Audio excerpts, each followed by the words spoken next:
নমস্কার, গুরুকুল ইনফো চ্যানেলে জানাই আপনাদের স্বাগত। রাজ্যের অর্থ দপ্তরের অডিট ব্রাঞ্চ দুটি সরকারি ছুটি ঘোষণা করলো।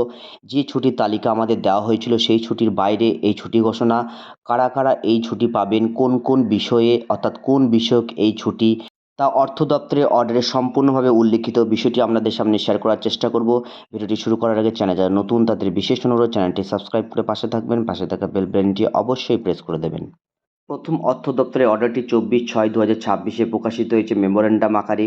এখানে বলা হয়েছে প্রতি বছর 1 জুলাই প্রাক্তন মুখ্যমন্ত্রী ডক্টর বিধানচন্দ্র রায়ের জন্মবার্ষিকী পালন করা হয় এবং সেই উপলক্ষে এই দিন ছুটি থাকে half Bela.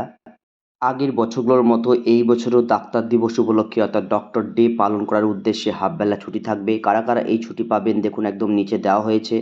All state government office, educational institutions, urban local bodies, corporations, undertaking and other granting aid institutions under the control of Government of West Bengal, except the Office of Register Assurance Kolkata and Collector Office of the Stamp Revenue, এই দুটি দপ্তর ছাড়া 1 জুলাই কিন্তু বুধবার অর্থাৎ সমস্ত জায়গাগুলোতে half বেলা ছুটি থাকবে।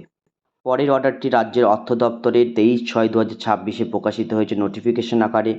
এখানে বলা হয়েছে 1881 সালে ভারতবর্ষের হস্তান্তরযোগ্য দলিল আইনের 25 নম্বর ধারা অনুযায়ী এবং 1957 সালে 8ই জুন যে মেমো নাম্বারটা বেরিয়েছিল সেই মেমো নাম্বারের পরিপ্রেক্ষিতে স্বরাষ্ট্র দপ্তরের সেই ক্ষমতার ব্যবহার করে রাজ্যের মাননীয় রাজ্যপাল রাজ্যের অন্যতম সন্তান ডক্টর শ্যামাপ্রসাদ মুখার্জির 125তম জন্মদিবস বা জন্মবার্ষিকী পালনের উদ্দেশ্যে 6ই জুলাই সোমবার ছুটি ঘোষণা করছে।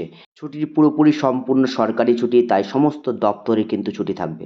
যাই হোক, এই দুটি অর্ডারের মাধ্যমে 1 জুলাই হাফবেলা এবং 6ই জুলাই সম্পূর্ণ ছুটি ঘোষণা করা হয়েছে।